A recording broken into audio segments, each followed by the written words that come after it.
Gruesome Magazine. Hello, once again, I am Doc Rotten, and this is Gruesome Magazine, where we review the very latest in streaming and video on-demand horror movies. Each week, my co-hosts Jeff Mohr, Crystal Cleveland, Dave Dreher, Christopher G. Mohr, and myself will take a look at various spooky, scary, and gory genre offerings. Tonight, we're reviewing She Came from the Woods, a Tubi original. A Tubi original. Isn't that amazing? All right. Joining me this week is my co-host Jeff Mohr. Jeff, how you doing, sir? I'm wretched. Wretched. Yes. There's a reason for that. A friend of mine passed away a couple of weeks ago, and he had some physical disabilities and stuff, and I would see him frequently, and he just always, when you said, "How are you doing?" he always said, wretched. With a great big smile on his face. So I've decided to carry it on, even though nobody knows what I'm doing but me. But that's okay. No, we know. In his honor. All right. Well, I like that. Also joining this week is the living dead girl, the one and only Crystal Cleveland. How you doing? I'm fabulous. Fabuloso. I'm great. It's wonderful. Everything is Wretchedly fabulous. I'm very happy. I am wretchedly fabulous, darling. Or fabulously wretched. One or the other. I'm not really sure. All right. Also joining us is award-winning filmmaker Christopher G. Mohr. How you doing, sir? To quote a popular Marvel show, it was Agatha all along. I'm doing it. Yeah. I don't get it. WandaVision. The WandaVision. WandaVision. Yeah. Yeah. It's good. I think you'd like WandaVision, Jeff. There's so many. Right. Many movies, so little time. And series. Yes. That is way too true. All right, but tonight we are here to review She Came from the Woods. We're going to start off giving you our first impressions. Those first impressions will be spoiler-free. But then we'll dive into a discussion, and we will get into the spoilers. There are a few. Not really. But there are. Not really. And then we'll wrap things up with our score 1 to 5 and our favorite scene. And of course, we hope you enjoy not only this review, but many others that we have on the site. And if you do, please hit the like and subscribe buttons. Share with a friend. They're easy and free to do, and each click will help us find more horror fans just like you. Yes. Yep. Yes. And before we get into things, just want to share that we're celebrating 10 years. 10 years of podcasting with H&R, Gruesome Magazine, and Decades of Horror. Check them out on Apple Podcasts and here on YouTube if you're watching. It's I can't believe that it's been 10 years sometimes. But we started in 2013. The first episode we reviewed Evil Dead, the remake in 2013, and then we began our 10th anniversary celebration this year with a review of Evil Dead Rise. Hey, we just like to stay with it, right, Carson? And she's great at all, yeah. Yeah, she's great at all. We'll be celebrating all year until February. The end of February, we'll be going on the inaugural Grue-Cruise. That's right, 3 nights of horror and fun in the sun. Do it. We'll shove those two things together. Polar opposites, but we'll make it work. And we hope you join us. Take a look at gruesomemagazine.com/Grue-Crew to find out more. Let's get into things. Let's pop open this card and see what we got going on. She Came from the Woods, 2023 on Tubi. The film has 2022 on it, but that's when it was out in, we'll call it 2023. It's available streaming on Tubi beginning June 10th, 2023. Synopsis: in 1987, a group of counselors accidentally unleash a decades-old evil on the last night of summer camp. When else would you do it? Directed by Erik Bloomquist, written by Erik Bloomquist and Carson Bloomquist. The cast includes Cara, Buono, Clare, Foley, Spencer List, William Sadler, Michael Park, Taylor, Elliot, Burke, Adam Weppler, Ehad, Berisha, Dan Leahy, Giselle, Torres, Sienna, Hubert-Ross, and Erik Bloomquist. Tagline is cruelest summer ever. Totally acceptable.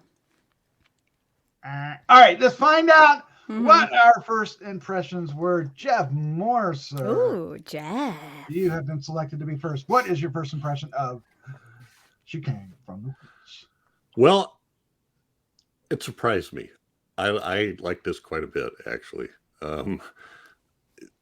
If I thought about it too hard, either there were parts about the legend that I didn't understand or weren't explained. One of those two things very well. But I really enjoyed it. I like the way it started. There's a little intro piece that they circle around and come back to late in the movie. To me, it's just a really good 80s slasher. God, there's a lot of characters, but I could actually keep them straight, which I would say is to the credit of the folks that did this. Absolutely. Keep them all straight but one. And that's good cast, too. I thought they did a good job. Yes. All right. I'm glad you talked over the bad joke I did. All right. Christopher G. Mohr, you're up next. What would you heard it, damn it. Your first impression of She Came from the Woods.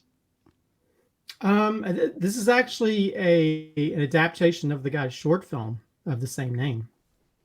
It did get a brief theatrical release. It actually screened at the Carolina Theater not too long ago in Durham, North Carolina.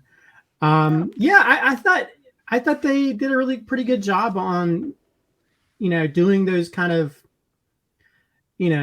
Friday the 13th type slasher thing. I mean, this film has elements of a lot of different things. It has a little bit of Friday the 13th. It has a little bit of Insidious. It has a little bit of Nightmare on Elm Street. It has a little bit of a lot of different things thrown into it. And I think it does. And I'm always happy as someone that's trying to create my own sort of slasher type story involving a female villain. I'm glad we got a cool female villain. Although it ends up looking a little bit like Helena Bonham Carter by the end. But yeah, I thought it had some good. I thought the actors are good in it. And I think it had some good elements. I mean, I think there were some limitations on it. I think Jeff kind of talked a little bit of something about the lore of it. It's kind of all over the place at points, although there's some really cool storytelling elements into this that works. But then the other thing, there's moments where the special effects is very practical, and there's like one like exploding head gag that's extremely CGI and very noticeable. So and CGI blood in a few places that doesn't work. And then you do have to turn your brain off, because I think how without giving anything away, how it kind of ends, I'm kind of wondering how are they going to explain this, and how are they going to deal with the repercussions of what happens in this place. But yeah, I thought it had some good moments. And I think when you compare it to other slasher films of its ilk, I think it does take some different plot paths with certain characters and what they do and what they don't do, which you don't see in a lot of slasher films. So I do give them credit story-wise, because anyway, I don't want to say anything because I give it away. But anyway, I thought this, it being sort of an indie slasher film, I think this is probably one of the better ones that's set in a summer camp that it's been done, because I've seen some really crappy ones. I'm not going to say what they are, but I've seen some ones at film festivals and stuff that do not work at all. I know what you mean. Crystal, what was your first impression of She Came from the Woods? So I think this is a perfectly acceptable slasher. That's what it is. That's what you're going to get. You're not going to get a masterpiece. It's shot well. The acting is, for the most part, great. What's interesting is at some points the acting is phenomenal. Like to the point where I was like, holy, that was... And then there's some points where it's like, So for an indie film, the fact that you have good acting overall is win. I think it's entertaining. I felt like the lore made sense. I mean, it was a convoluted story, and it was weird and kind of gross and cringy because the dad, ooh, dad, you're kind of a dick. But I liked it. I didn't mind it. I mean, I'm glad that they actually gave us some lore, and it kind of worked itself out. My only complaint actually about this movie would be it's campy. It's over the top. It's campy. But tonally, it doesn't stay that way. There are moments where this movie goes very serious and very dark at moments. And so I feel it's tonally not. I mean, like they have the pizza delivery truck is 420, 69. Okay, but then they have this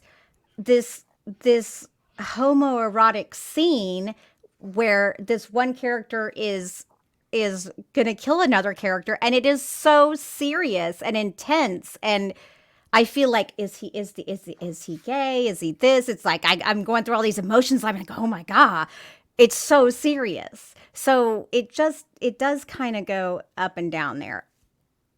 Not so bad where I hated it. Like there's lots of movies where I'm like, I just don't know how to feel. I also could not stand that they had the mom wear this big white thing on the side of her head for the whole movie. It kept distracting me, kept throwing me off. I'm sure that's not an issue for most of you people, but I think that was not the smartest choice, but it's not my choice. I would have just put some fake bloody ear on her or something, but or just not do it. Or just, well, since she did get hurt, fair enough, just throw some blood up there. She has long hair. But I was very entertained.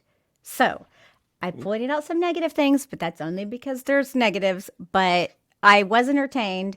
I liked it. And by the end, I was like, okay. I'd watch it again. There you go. Mm-hmm. Yeah, I enjoyed this quite a bit as well. It was fun, light, entertaining. The humor often gets very sophomoric, like you said, with the phone number being one. But that's subtle. It's just on the thing. It's not like everybody points it out, but you're like, oh, okay, that's what you're doing. But there are times I didn't pay any attention. Yeah, but there's times when it it gets silly, and then other times, like you said, and they're. And you also have kids in danger, and maybe partially, I don't know what they're doing. That's where I get kind of lost. Like, what are they doing? But there's, I will say before we get into spoilers, there's a really good fire gag in this. Yeah. Oh yeah. I was surprised. Basically, there's two split together, one with the actor and one with a stuntman. But it really works well. And there's some creative shots to hide the fact that I appreciated. So there's some, there's a lot to admire about this, but at the same time, it just, it's not going to challenge you mentally on anything. But that's okay. But I guess it is. That is okay, right? So let's get into some discussions about some of the spoilery things. One thing, Crystal, I want you to jump back on that scene you're talking about. I think you're talking about the guy with the white hair dude. Yeah, the mullet. Yeah, Adam Weppler playing Dylan with the mullet. God, like his acting in this scene was phenomenal. I mean, I was watching this and I rewound it and I was like, this guy. I mean, he's funny as Joe Dirt, okay? But then but then he has this scene and I was like, dude, just the way he's like crying and almost like drooling, and then how close he gets on the guy. Like that scene was amazing to me. And I mean, maybe it's just because it was so good. That's why tonally I accepted it, because I was just like, I loved it. And it would, the fact that he's such like a poon hound, it would make sense if he was actually kind of gay, Right. you know, because he's trying to hide that. And then of course Overcompensating. so you And so that's you why go he's from such a jerk.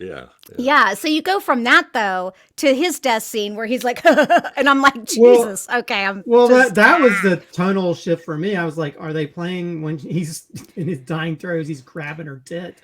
And I'm like, is this supposed to be funny? So weird. I'm I know. uncomfortable. Was, I mean, granted, that's so weird. That's his character is a little bit rapey at times, or wants to be for rapey. Sure.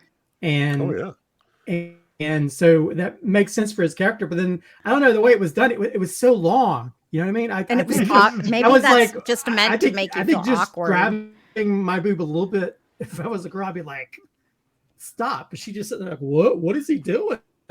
It's like, why does he have to wait and like honk it? I think part of that was to give her the motivation to beat him, to do what she did. Yeah. That makes sense. But at the same time, I don't think any normal human being would sit there and let some burnt dude grab my breast that long. He is. To me, it just felt like they were waiting for a laugh or something, and I was like, okay, we need to just move on. He's such a despicable character because they're out there looking. Is it Veronica he's with? And he's wanting he literally comes right out and says, you know, your best friend just died. We should have sex to take your mind off it. Oh, I know. That's what he says. Yeah. Okay, but y'all don't know that. Let me just tell you, there are plenty of guys like that. I don't There are doubt it. plenty of guys like that in real life. So it's not that crazy. It's not that off the wall. They're like, oh, it's going to make you feel better. Dear God. I don't doubt it. I just thought the character was such a dickhead that he was. Oh yeah, totally. Doing that stuff. Well, and I think my other issue is like, you have this lore, and it seems to be a lore that was, I meant earlier when I mentioned movies, I meant to say sinister, not insidious, but because it seemed like she could possess children, but then why did she only seem to possess that one guy and not other people? the guy, the first one. She that possessed was him. my question. But I'm like, so why isn't she possessing other people? You know, at first I thought, well, maybe the punk dude, maybe he was possessed or something, but it seemed to me there'd be other opportunities to do that, especially for somebody who they said was the real nice guy. So I don't know. I think there are things like that kind of don't make a lot of sense as to like, okay, well, so why is, I guess, the blood's making him corporeal?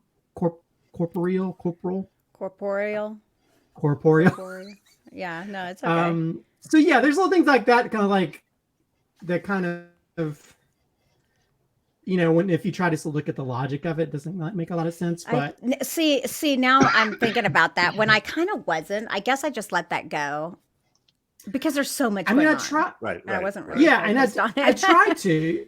And it was like, after the fact where I'm going, well, why didn't she possess like one of these adults? You know, I'm like, because I think when.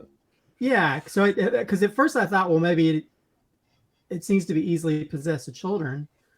But maybe it's just because children are children. I don't know. But also, I maybe if I'm trying to read, maybe if I'm trying to understand it more, maybe it's the more innocent of the people she can possess. So maybe because that guy was like almost virginal, or you know, a little too nice, I guess maybe. But I don't know. But so anyway, there's things like that. I think when you're creating like your lore and the things which, I mean, a lot of the stuff just feels like, oh, visually it'd be kind of cool to just have jars hanging in the woods. I don't know where those jars come from, but jar store. So well, there was another one too where the mother. Shoot, what was her name? Heather. Yeah, Heather. Yep, the mother was Heather. She when they're all grouped together and she tells everybody, you know, stay together. Don't go anywhere alone. Then this one girl goes to the infirmary to get her bandages alone. I didn't quite follow that too, unless she left before she managed to say that. I could have missed that. Just and it was, to me, those were like little things that. Okay. But things like that bothered by it. Might have bothered me, but then also I kind of like I like the choice that the sheriff dude or whatever or policeman, he's like, I'm out of here because I feel like in reality some people would do that. It's like, I'm not going to be a part of this. And then also you have that one kid who's like the Bill Murray, the son, who's almost like the Meatballs character of this summer camp. And I was like, wow, I wasn't expecting him, because it is like a whole sort of psycho element where you have this main character you're following. You feel like you're following, and then like, oh crap, they killed that character off. I was not expecting that. Yep. Yeah, right. Although also I want to say, when you mean acting, I think William Sadler was great in this. Oh, he was fantastic. Oh, yeah. Although I did find it funny when talk about time when they call him at his house. It sounds like he's watching a porno film or something. Yeah. It did. I think it was. Yeah. Like they caught him in like mid-masturbation or something. But I did think he was great, because I think anybody else, regardless of how wonky that story was or weird that story was, which feel like they were trying, we're gonna create something like Freddy Krueger where he's, she's like, cutting children or whatever. Mm. Him telling that story, and I think I love the shadows on the wall, how that tell that story that really helps to sell that.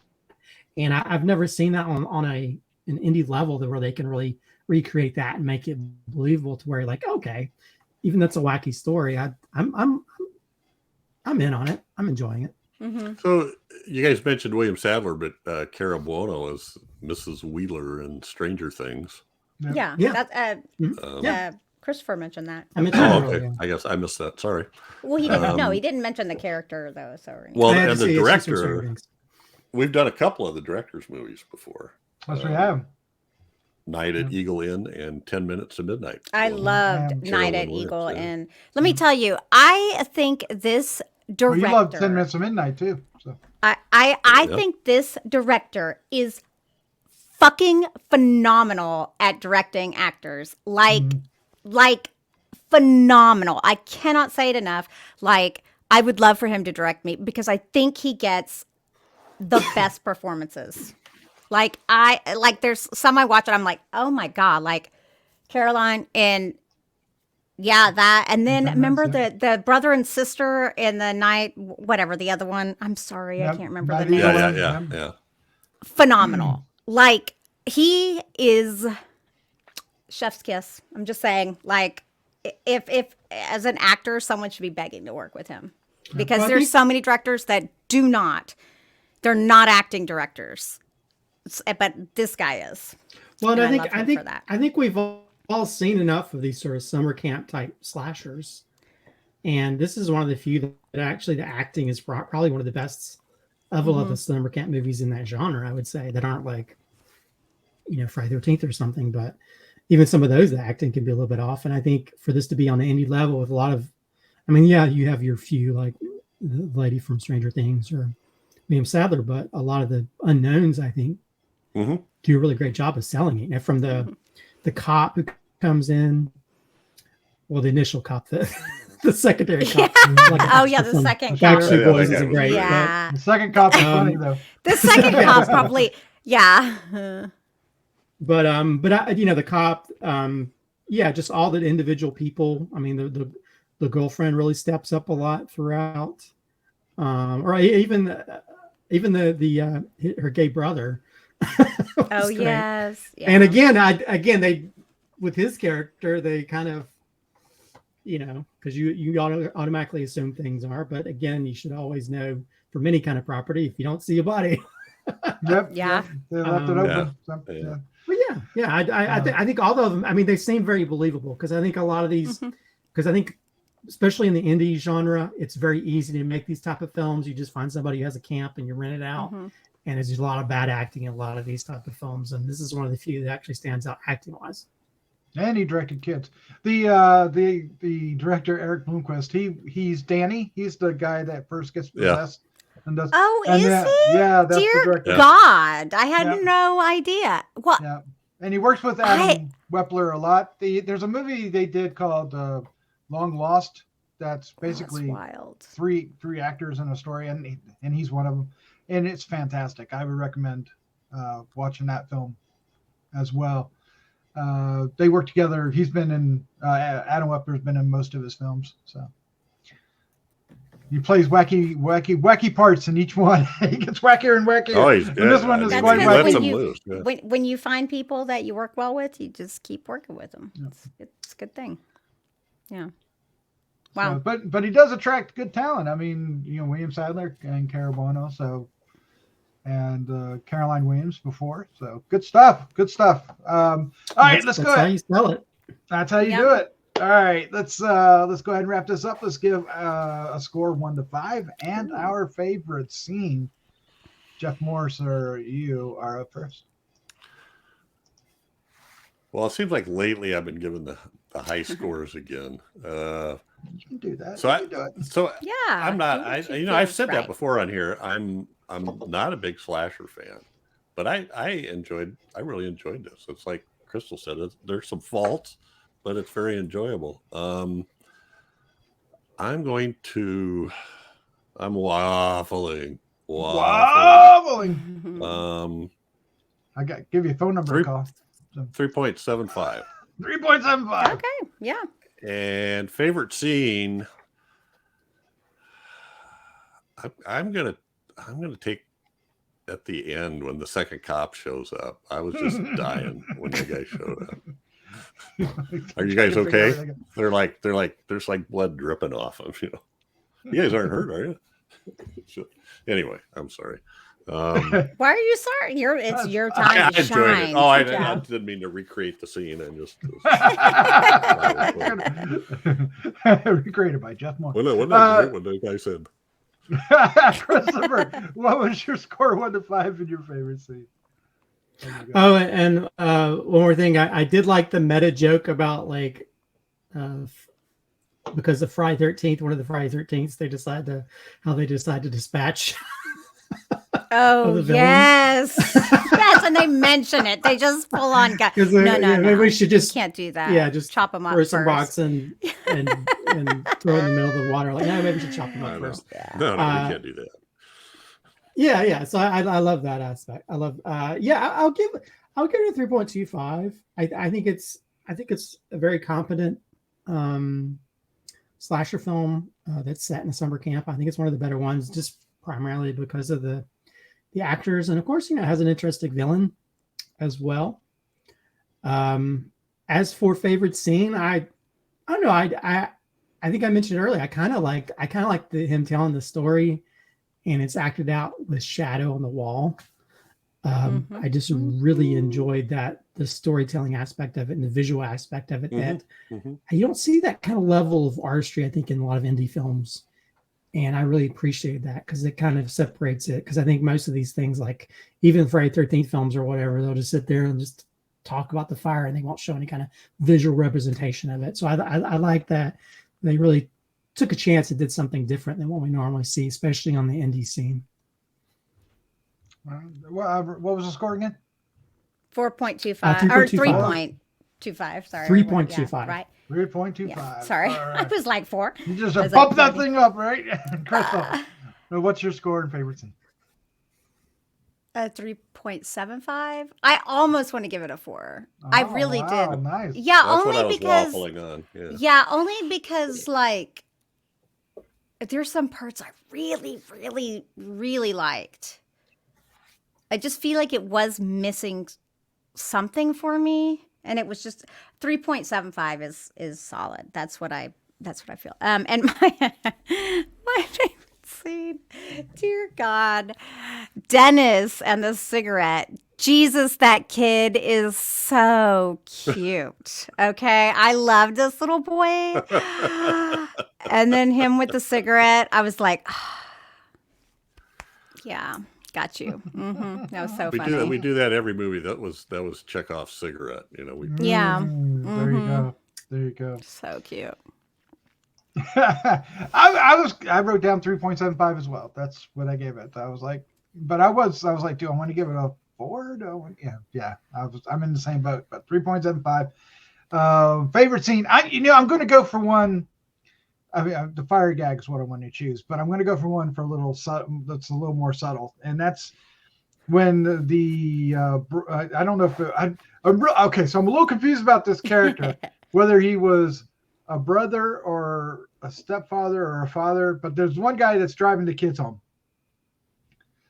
And I'm a little confused about who that is biologically. That was the brother. Was it a brother? Okay. It was a brother. Yeah. And the age of everybody confused me except for William Sadler. But anyway, your car, it breaks down, obviously, and they're out in the middle of a cornfield, which is always scary. Sorry, Jeff, but it is scary. And then the kids are yakety yak yak, and then he wants them to shut up, and they do, and he turns around and they look just super children of the corn, creepy in the back, and he goes out. And what I liked was they're all staring at him, and he opens up the hood, right? And then when he shuts the hood, they're all gone. Mm-hmm. Yeah. It's a simple trick, right? Mm-hmm. Really simple to do. All right, hood's up, everybody duck, right? Really easy to do, but it's so effective. And I don't know. It's just like, oh, caught me. I like that. Yeah, because that's what you think. What the hell? Did duck? Where'd they go? Gone? Where'd they go? Did they disappear? Yeah. But it's such a great, easy trick, right, Christopher? Mm. To do. And yeah. It's visually effective. less special effects. You want to edit two different things together. But I like it. They got to beat up on the kids a little bit too. That was fun. Yeah, it's one of those moments that where Santos was still reviewing. I know. Santos would have loved that. He probably would have said they need to do more, but they should have shot some of them. They didn't go full out. It was more just they just injured him. There was no kind of no killing of the kids. All right. Although I will say the ending of though, I was like, how are they going to get out of this situation? Because there's a bunch of crazy kids in the basement. Did they get uncrazy or? They're supposed, because remember, she was one of those kids. Yeah, she like said, that. Remember, I was one of those kids. That's why she didn't want to hurt the kids because she knew that they'll be okay if they can get rid of this hoe. So the guy with the crutches threw the crutches out. Okay. Anyway. That was actually really funny too. Yeah. Because it kept hopping along after him. Anyway, that's our review for She Came from the Woods. It's on Tubi, a Tubi original. I like that they're throwing these genre films at us. It's like just on Tubi. Look, it's on Tubi, so watch it. I mean, come on, it's free. This is one you should watch on Tubi. Yeah. Totally. There's a couple others you might not watch. Well, there's a good number of them, but I'm just saying this is one of the better ones I think they've done in a while. Absolutely. I think so too. All right. Jeff, Christopher, Crystal, thank you for joining me. This was a lot of fun. Yes. Thanks for having us. Mm-hmm. All right. Let's get out of here. Let's say goodnight. Good night. Good night. Good night.